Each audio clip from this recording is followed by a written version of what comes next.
தனியார் மின் உற்பத்தி செய்யும் நிறுவனத்தில் பணிபுரியும் தொழிலாளர்களை பணி நீக்கம் செய்ய முயற்சி செய்வதை கண்டித்து விடுதலை சிறுத்தைகள் கட்சி சார்பில் முற்றுகை போராட்டம் நடைபெற்றது. கடலூர் மாவட்டம் விருதாசலம் அடுத்த ஊத்தாங்கல் கிராமத்தில் Dhaka Neyveli power company private limited என்று தனியார் நிறுவனம் செயல்பட்டு வருகிறது. இந்நிறுவனம் CLTS கம்பெனி மூலம் NLC நிறுவனத்தில் இருந்து ரயில் மூலமாக நிலக்கரி இறக்குமதி செய்து மின்சாரம் உற்பத்தி செய்து வருகிறது. இந்நிலையில் கடந்த 22 ஆண்டுகளுக்கு மேலாக சுமார் 87 தொழிலாளர்கள் பணிபுரிந்து வந்த நிலையில் எவ்வித முன்னறிவிப்புமின்றி திடீரென ஒப்பந்தம் ரத்தாகிவிட்டதாக கூறி 87 தொழிலாளர்களை பணி நீக்கம் செய்ய முயற்சி செய்வதை கண்டித்து விடுதலை சிறுத்தைகள் கட்சி சார்பில் கடலூர் மைய மாவட்ட செயலாளர் நீதிவள்ளல் தலைமையில் பாதிக்கப்பட்ட தொழிலாளர்களுடன் தனியார் நிறுவனத்தை முற்றுகையிட்டனர். அப்போது காவல்துறைக்கும் விடுதலை சிறுத்தைகள் கட்சிக்கும் இடையே தள்ளுமுள்ளு ஏற்பட்டதால் பரபரப்பு ஏற்பட்டது. மேலும் 87 தொழிலாளர்களையும் திடீரென பணி நீக்கம் செய்யப்பட்டால் தொழிலாளர்களின் குடும்பம் பாதிக்கப்படும் எனவும் சம்பந்தப்பட்ட நிறுவனம் 87 தொழிலாளர்களையும் பணி நீக்கம் செய்யாமல் நிரந்தர வேலை தரக்கோரி கண்டன முழக்கங்கள் எழுப்பினர்.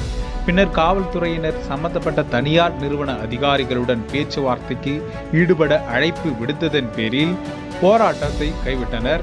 இதில் மாசே குரு, அசரன், ஓவியர் அறிவரசு உட்பட ஏராளமான விடுதலை சிறுத்தைகள் கட்சியினர் கலந்து கொண்டனர். இந்த போராட்டத்தால் அப்பகுதியில் சிறிது நேரம் பரபரப்பு நிலவியது.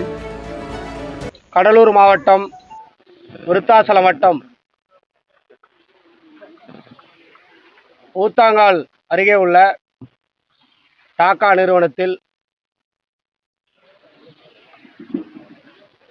டாக்காவோடு ஒப்பந்தம் செய்து CLTS நிறுவனம் 87 ஊழியர்களை பணியமர்த்தது. கிட்டத்தட்ட 20 ஆண்டுகளாக இவர்கள் பணி செய்து வருகிறார்கள். திடீரென்று டாக்கா நிறுவனம் ஒப்பந்தம் ரத்தாகிவிட்டது, உங்களுக்கு வேலை வழங்க முடியாது என்று அறிவிப்பு செய்வதற்கு முயற்சி செய்து வருகிறார்கள். 14 நபர்களை முன்னெச்சரிக்கையாக பணி நீக்கம் செய்திருக்கிறார்கள். இதை கண்டித்து இன்றைக்கு விடுதலை சிறுத்தைகள் கட்சியின் சார்பில் முற்றுகை போராட்டம் நடைபெற்றிருக்கிறது. 87 குடும்பத்தினருக்கும் வாழ்வாதாரம் பாதிக்கப்படும், அவருடைய வாழ்க்கை கேள்விக்குறியாகிவிடும். 87 தொழிலாளர்களுக்கும் நிரந்தரமான பணி வழங்க வேண்டும். அவர்களுடைய நிரந்தரமான பணியை பேச்சுவார்த்தை மூலமாக அவர்களுடைய கோரிக்கையை ஏற்றுக்கொண்டு எழுத்துப்பூர்வமாக உறுதியளிக்க வேண்டும். டாக்கா நிறுவனம் NLCயோடு CLTS நிறுவனத்தோடு நிலக்கரி ஏற்றுமதி செய்வதற்கு இறக்குவதற்கு ஒப்பந்தம் செய்கிறார்கள். திடீரென்று ஒப்பந்தம் ரத்தாகிவிட்டதால் 87 தொழிலாளர்களும் வீட்டிற்கு போங்கள் என்று சொல்வது நியாயமில்லை. அது மிகவும் கண்டனத்துக்குரியது, வேதனைக்குரியது. அதை விடுதலை சிறுத்தைகளின் சார்பில் மிக வன்மையாக கண்டிக்கின்றோம். விடுதலை சிறுத்தைகளை சந்தித்து 87 தொழிலாளர்களும் எங்களுடைய வாழ்வாதாரம் பாதிக்கப்படுகிறது, 14 பேரை முதற்கட்டமாக பணி நீக்கம் செய்து விட்டார்கள், எங்களையும் பணி நீக்கம் செய்வதற்கு தயாராக உள்ளனர், எங்களிடமும் அந்த கடிதத்தை வழங்க முற்பட்டார்கள், ஆனால் நாங்கள் அந்த கடிதத்தை பெறாமல் வந்துவிட்டோம் என்று சொன்னார்கள். விடுதலை சிறுத்தைகளை சந்தித்து ஆதரவு கேட்டார்கள். உடனடியாக விடுதலை சிறுத்தைகளின் சார்பில் முதற்கட்டமாக இன்றைக்கு முற்றுகை போராட்டத்தை நடத்தியிருக்கிறோம். திடீரென்று அறிவிப்பு செய்து 12 மணி நேர இடைவெளியில் ஒரு முற்றுகை போராட்டத்தை அறிவிப்பு செய்திருக்கிறோம். அவருடைய பொது மேலாளரை டாக்கா Neyveli power company private limited அதனுடைய ஜெனரல் மேனேஜர் GM பொது மேலாளரை சந்தித்து விடுதலை சிறுத்தைகளின் சார்பிலும் 87 தொழிலாளர்களின் கூட்டமைப்பின் சார்பிலும் இன்றைக்கு நாங்கள் கோரிக்கை கடிதத்தை வழங்க இருக்கிறோம்.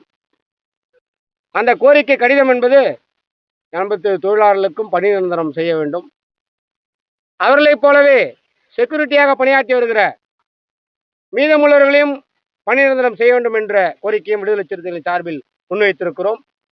எனவே டாக்கா நிறுவனம் மண்ணின் மைந்தர்களை, இந்த கிராமத்தை சார்ந்தவர்களை பணி நீக்கம் செய்வதை ஒருபோதும் விடுதலை சிறுத்தைகளால் ஏற்றுக்கொள்ள முடியாது. அவர்களை நிரந்தரமான பணி வழங்குவதற்கு ஆவணம் செய்ய வேண்டும். அமைதி பேச்சுவார்த்தை நடத்தி எழுத்துப்பூர்வமாக உறுதியளிக்க வேண்டும் என்று விடுதலை சிறுத்தைகளின் சார்பில் கேட்டுக்கொண்டிருக்கிறோம். பொதுமேலாளரை சந்தித்து கடிதம் வழங்க இருக்கிறோம். ஏற்கனவே எங்களிடம் அவர்கள் தரப்பில் போனில் சில உத்தரவாதங்களை நாங்கள் தருகிறோம், நீங்கள் போராட்டத்தை கைவிடுங்கள் என்று சொன்னார்கள். அறிவிப்பு செய்த போராட்டம் அறிவிப்பு செய்ததுதான். எங்களுடைய கோரிக்கையை முழுமையாக நிறைவேற்றும் வரை இன்றைக்கு முதற்கட்ட போராட்டமாக முற்றுகை போராட்டம். கோரிக்கை நிறைவேற்றாவிடில், கடிதம் வழங்கி பேச்சுவார்த்தை நடத்தி கோரிக்கை நிறைவேற்றப்படவில்லை என்றால் அடுத்த கட்டமாக மக்களை திரட்டி மாபெரும் மக்கள் திரள் போராட்டம் விடுதலை சிறுத்தைகளின் சார்பிலும் 87 தொழிலாளர்கள் கூட்டமைப்பு சார்பிலும் நடத்தப்படும் என்பதை விடுதலை சிறுத்தைகள் தெரிவித்துக் கொள்கிறோம்.